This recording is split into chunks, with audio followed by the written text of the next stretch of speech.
आमदार सुनील प्रभू आपल्यासोबत आहेत, त्यांच्याशी आपण बातचीत करणार आहोत। आज राज्याचा अर्थसंकल्प जो आहे तो सादर झालेला आहे। खरं तर यामध्ये जुन्या योजना पुन्हा एकदा नव्याने सांगितल्याचा आरोप खरं तर यांच्याकडून होताना पाहायला मिळतं। त्यांच्याशी बातचीत करणार आहोत। काय सांगाल आम्ही 5-6 बाईट संकल्पाकडे कसं पाहता? एक बाईट म्हणजे डोलायमान पद्धतीने मोठा असा उगा या ठिकाणी अर्थसंकल्पाच्या निमित्ताने योजना त्यामध्ये टाकून महाराष्ट्र जनतेला दाखवण्याचा प्रयत्न केला आहे। परंतु या सगळ्यामध्ये महाराष्ट्राच्या सर्वसामान्य जन जो आहे, कष्टकरी आहे, शेतमजूर आहे, शेतकरी आहे, कामगार आहे, बेरोजगार आहे, त्याच्या हाती काय लागणार आहे?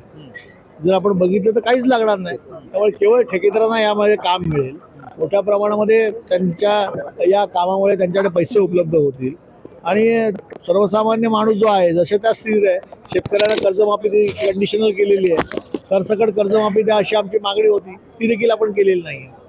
अजित पवार असते तर अर्थसंकल्पामध्ये काहीतरी बदल असते असं वाटतं का? कारण ज्या प्रकारे मुख्यमंत्र्यांनी अर्थसंकल्प मांडलेला आहे, हा अजित पवारांचाच अर्थसंकल्पाचा अभ्यास होता। असं आहे की अजित पवार आहे, त्यांची एक वेगळी ठप होती बोलण्याची, सादर करण्याची।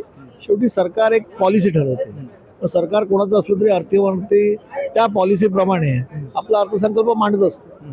ज्या प्रकारे आपण पाहतो शेतकऱ्यांना 2 लाखांपर्यंत कर्जमाफी जी आहे ती पाहायला मिळते, कसं पाहताय? 2 लाख म्हणजे कर्जमाफी कंडिशनल आहे आणि कंडिशनल कर्जमाफी शेतकऱ्यांच्या पदरात नेमकं काय पाडणार आहे हे जर आता आपण बघायला गेलो तर जेव्हा याची अंमलबजावणी होईल तेव्हा शेतकऱ्यांच्या हाती काहीच लागणार नाही। विरोधी पक्षनेता सभागृहाला नसल्यामुळे कुठेतरी एकतर्फी हे बजेट झाल्याचं पाहिलं। विरोधी पक्ष नेता मुद्दामच त्यांना नको आहे की मुद्दाम विरोधी पक्षाला एक वेगळा अधिकार असतो, प्रत्येक वेळेला तो अंकुश ठेवू शकतो। त्यामुळे यांना रान मोकळं ठेवून स्वतःच्या मनमानी पद्धतीने लोकशाहीला त्या ठिकाणी पट्टा बांधून खेचत देण्याचं काम या सरकारमध्ये होतंय। त्यामुळे विरोधी पक्ष नेतापद त्यांनी निवडलेलं नाही। तुम्ही मुंबईचे आमदार आहात, मुंबईचे माजी महापौर सुद्धा तुम्ही राहिलेला आहात। खरं तर महापालिकेचा तो विषय, मात्र आता आमदार आहात तुम्ही। मुंबईला या अर्थसंकल्पातून काय मिळालं? मुंबईच्या आर्थिक दर्जाचं साधारणतः पाहायला गेलं तर मुंबईला अर्थसंकल्पातून काय मिळालं? आपण अर्थसंकल्पाच्या घोषणा बघितल्या असेल तर मुंबईच्या नशिबी काही झालेलं नाही। पायाभूत सुविधांवरती पूर्णपणे काय पायाभूत सुविधा? मेट्रो असतील, रिजन मध्ये ज्या आहेत त्या मागच्या वर्षी केलेल्या सुविधा पुढे दाखवल्यात ना। नवीन काय दिलंय?